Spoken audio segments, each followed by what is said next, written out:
وهو يعني فتوح وعبد الله جمعه سايبين الدوري كله وجايين يشربوا حشيش ومخدرات قدام الداخليه؟ السلام عليكم ورحمه الله وبركاته، اهلا بيكم في حلقه جديده. الاسماعيلي ينفرد بالمركز الاخير في الدوري، والسبب هو الاهلي خد منهم بركات ومعوض وفتحي والنحاس وعبد الله السعيد والسبب الثاني انه مش عايز يروح يلعب في الاسماعيليه، وده سبب انفراد النادي الاسماعيلي بالمركز الاخير في بطوله الدوري. النادي الاسماعيلي يحتل المركز الاخير في بطولة الدوري بعد سقوطه امام حرس الحدود. المباراة دي قلبت الدنيا في الاسماعيلية، ويحيى الكومي قدم استقالته لوزير الشباب والرياضة، ومن المحتمل ان كابتن احمد حسام ميدو برضه يقال من تدريب نادي الاسماعيلي عشان يخلفه بنسبة كبيرة تاكيس جونياس اللي حاليا قاعد في البيت. خسر الاسماعيلي قدام الحرس 2-0 وعلقة كورة كمان، نتيجة وكوره. احمد حسام ميدو ما عملش حاجه للاسماعيلي، ما ضافش جديد للاسماعيلي، ثم ان الراجل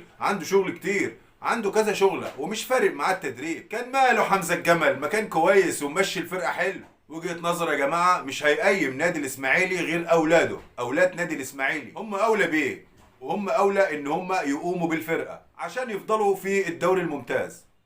طب لو الاسماعيلي نزل درجه تانية، نادي الزمالك هيعمل ايه بعد كده؟ الراجل ده طلع يقول في قناه نادي الزمالك ان كابتن بيبو هيسقط في الانتخابات لو الزمالك خد الدوري للمره الثالثه على التوالي، وعشان كده الدوله عايزه تدي النادي الاهلي الدوري السنه دي. وانا بحذر الدوله وبقول لكم بلاش مجاملات للنادي الاهلي عشان ياخد الدوري وتقعدوا الخطيب. قال يعني الدوري هو اللي هيقعد الخطيب؟ الراجل ده شارب بانجو ولا ايه؟ والراجل ده برضه طالع على قناه نادي الزمالك. انا ما عادش اقول عليه الا الراجل ده، كنت بقول عليه الكابتن، ما عادش اقول عليه الا الراجل ده بعد هجومه الكبير جدا على كلاتنبرج رئيس لجنه الحكام. طلع يقول لك ان في حكم كبير قوي كلمه وقال له تعالى لي عشان اقول لك كلاتنبرج بيعمل ايه عشان يدي الدوري للاهلي. بالنسبه لل 42 دوري اللي قبل كلاتنبرج، كان برضه الاهلي بيعمل ايه عشان ياخد الدوري؟ ده انتوا واخدين المركز الاول في العالم على الوصافه. وهو يعني فتوح وعبد الله جمعه سايبين الدوري كله وجايين يشربوا حشيش ومخدرات قدام الداخليه؟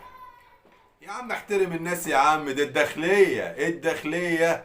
طب خد لك جنب كده ولا زقاق؟ ويا ترى ده كان سيجاره ولا على كوبايه ولا على معسل ولا على ايه بالظبط؟ مفيش حجرين، احسن الواحد شنقان.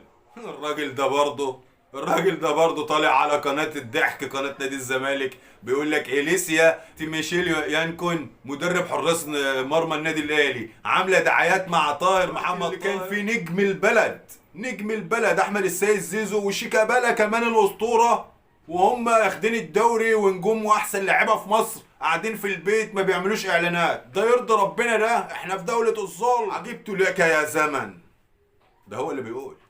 الراجل ده برضه بيقول لك شاف سيد عبد الحفيظ وهو طالع مع الشيخ المغربي نعمان الدور ال 13. طب اشمعنى ال 13؟ هو عارف منين ان هو الدور ال 13؟ بالفندق الشهير، عشان يتفقوا على ان كرة الاهلي تخش المرمى وكرة الزمالك ما تدخلش المرمى. هو عارف الاتفاق، كان قاعد معاهم، كان مخبي لهم جامايكا في قلب الاوضه بتاعه الفندق الشهير، الدور رقم 13، وما لقاش الا الرقم النحس ده رقم نحس. هي دي عقلياتهم يا جماعه، هي دي عقلياتهم.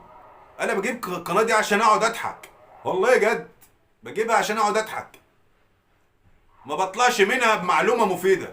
دي قناه الضحك، وعشان كده بتجيب مشاهدات عاليه. خلي بالكم اللي معلي مشاهدات القناه دي هم الاهلاويه، والله في مصر وفي الوطن العربي بيجيبوها عشان يضحكوا. هم مش عارفين كده، مفكرين ان هم نجوم. هم فعلا نجوم كوميديا، احنا بنجيبهم عشان نسخر منهم ونضحك عليهم بس، مش اكتر. عشان كده بتجيب اعلى مشاهدات، صدقوهم هم فعلا عندهم حق في ان قناه الزمالك دي بتجيب اعلى مشاهدات، لان قناه كوميديا والناس تعبانه وزهقانه وقرفانه والحاله ناشفه، فبيجيبوها يضحكوا شويه وينسوا همومهم بس، مش اكتر. وعشان اثبت لكم ان هي قناه الضحك، تعالوا شوفوا جمال عبد الحميد قال ايه على مرتضى منصور.